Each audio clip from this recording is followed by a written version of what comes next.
All right, so the first part of installation is going to be dealing with this piston.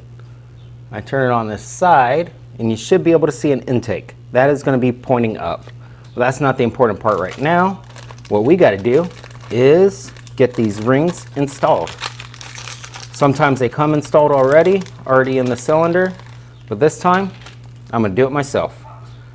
So to start out, I'm going to look and I'm going to just say intake. Since that's going to be up, that's going to be the 12 o'clock because we need to clock these rings is the term it's called. And basically all I'm going to do is cut this in a force and I'm going to put my O-ring over on this side and it's going to go on the very bottom. So without stretching these too much, I'm going to simply bring them around and I want to bump it right into there. And as I said, intake is going to be top. So it looks like top is going to be 12 o'clock because that's going to be on this side. A little bit of binding right here. That's why you got to be very careful with these. It wants to sit on top of it.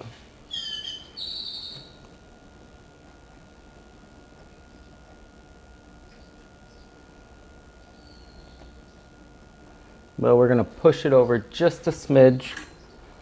I got to really fine. And there we go. It's sitting in there. So we're at 12 o'clock and the gap is right up top. So next, I'm going to find a white one that's going to be on top, black one that's going to be middle, and these two very thin ones, which hopefully you can tell are going to be for the oil. So intake is going to be on top. I'm going to split this one here to the 7 and to the 5, or pretty much just line up right with these ends of the dowel where they go. So the rings are going to be gapped to right here, right here. So same thing, grab this very thin one. And again, you want to be very careful with these. They're already spec'd to thickness and width. And if you whip them around too much, you're going to bend them. But that one went in without a problem.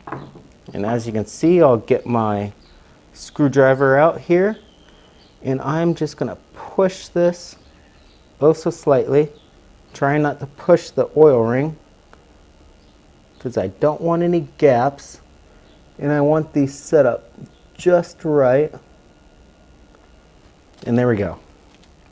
So back to the 12. This gap right here is going to be at the 7.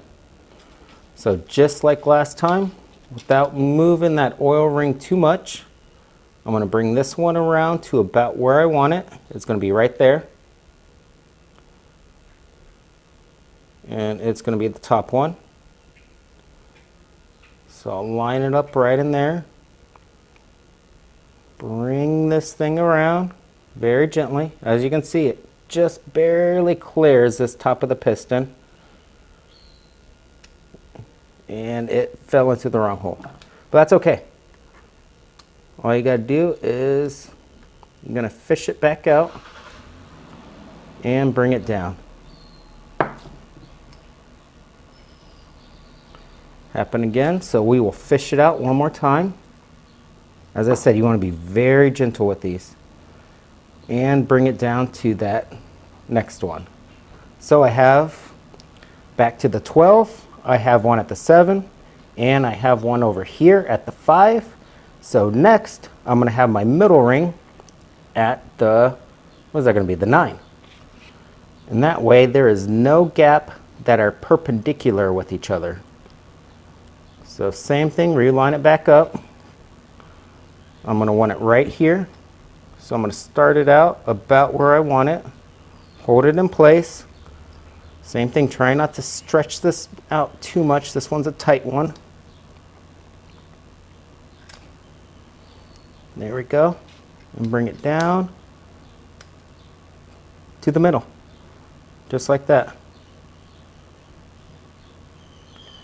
So back to the 12, I got one at the 7, top one is going to go at the 5.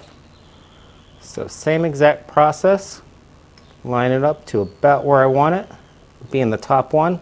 This one's not going to give us as much problems. Pop it in, and over on the other side, went right in. And there we go. And as I always say, and I mean it straight from the heart, thank you very much for watching everything you guys do.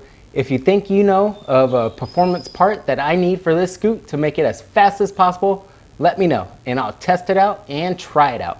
But with that, as always, ride safe, drive safe, and please keep at least 2 wheels on the road.